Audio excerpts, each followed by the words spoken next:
तपती दोपहर में प्यास से बेहाल एक छोटी सी चींटी पानी की तलाश में भटक रही थी। बहुत देर भटकने के बाद उसे एक नदी दिखाई पड़ी और वो खुश होकर नदी की ओर बढ़ने लगी। नदी के किनारे पहुंचकर जब उसने कल-कल बहता शीतल जल देखा तो उसकी प्यास और बढ़ गई। वह सीधे नदी में नहीं जा सकती थी, इसलिए किनारे पड़े एक पत्थर पर चढ़कर पानी पीने का प्रयास करने लगी। लेकिन इस प्रयास में वह अपना संतुलन खो बैठी और नदी में गिर पड़ी। नदी के पानी में गिरते ही वह तेज गेर में बहने लगी। उसे अपनी मृत्यु सामने दिखाई देने लगी। तभी कहीं से एक पत्ता उसके सामने आकर गिरा।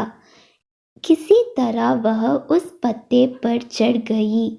वह पत्ता नदी किनारे स्थित एक पेड़ पर बैठे कबूतर ने फेंका था, जिसे चींटी को पानी से गिरते हुए देखा लिया और उसने प्राण बचाना चाहता था।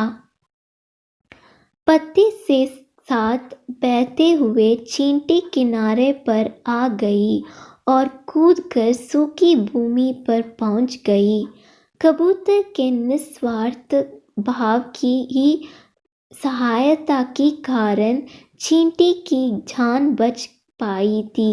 वह मन ही मन उसका धन्यवाद करने लगी। इस घटना को कुछ ही दिन बीते थे कि एक दिन कबूतर बहेलिये के द्वारा बिछाए जाल पर फंस गया।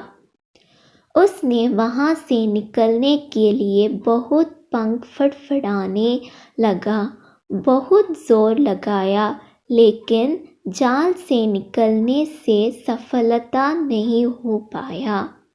बहेलिया ने जाल उठाया और अपने घर की ओर जाने लगा।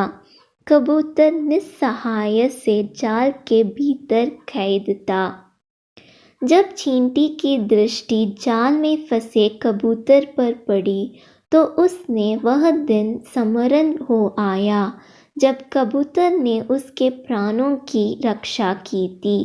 चींटी तुरंत बहेलिये के पास पहुंची और उसके पैर पर जोर जोर से काटने लगी।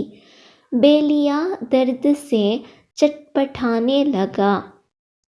जाल पर से उसकी पकड़ ढीली पड़ गई और जाल जमीन पर जा गिरी।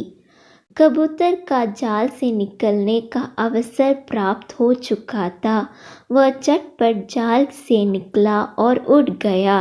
इस तरह चींटी ने कबूतर के द्वारा किए गए उपकार का फल चुकाया। सीख: कर भला हो भला। दूसरों पर किया गया उपकार कभी व्यर्थ नहीं जाता।